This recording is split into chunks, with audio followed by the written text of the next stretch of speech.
Hello বন্ধুরা, তোমরা সবাই কেমন আছো? আশা করি ভালো আছো। তো আমি ভালো নেই, আমার মায়ের প্রচুর শরীর খারাপ করেছে। আজ কদিন ধরেই শরীর খারাপ ছিল।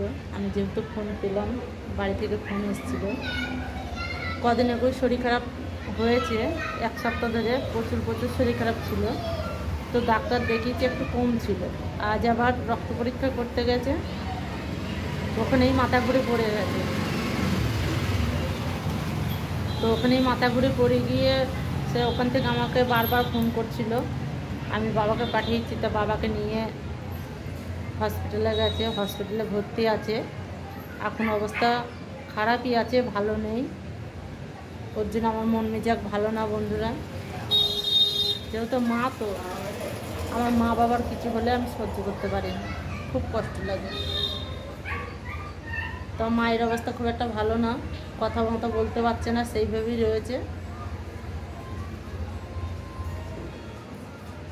সারাদিন প্রচুর কান্নাকাটি করেছি। আমি ডিউটিতে গেছিলাম, ডিউটি থেকেই এই ঘটনাটা আমি শুনেছি। তা প্রচুর কান্নাকাটি করেছি। আর কবে সুস্থ হবে মা, কিভাবে ভালো হবে, এই চিন্তাতে আছি।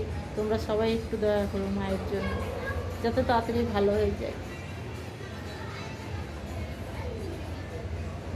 মা তো মাই হয় বলো, অনেক কিছু মনে পড়ছে মায়ের কথা। সবাইকে ছেড়ে দিয়ে এখানে এসেছি কাজ করতে।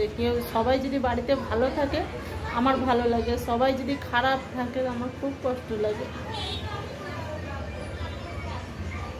তাই তোমাদের সাথে আমি সকাল থেকে কোনো ব্লগ দিতে পারিনি, যেহেতু আমি ডিউটি থেকে এসে ব্লগ দিয়ে আমি পারিনি সেটা ব্লগ দিতে। তো বন্ধুরা, তোমরা কিছু মনে করবে না, সবাই আশীর্বাদ করার জন্য আমার মা তাড়াতাড়ি ভালো হয়ে যায়। আজ আমার কথা বলতে ভালো লাগছে না মায়ের জন্য বন্ধুরা। তো ব্লগটা আমি এখানেই শেষ করছি। কাল তোমাদের সাথে কথা বলবো পরবর্তী ব্লগ নিয়ে। তোমরা সবাই ভালো থাকবে, সুস্থ থাকবে। রোদ গরমে একদম বাজে খাবার খাবে না, আর যেখানে সেখানে যাবে না তাপ গরমে, কারণ প্রচুর গরম পড়েছে।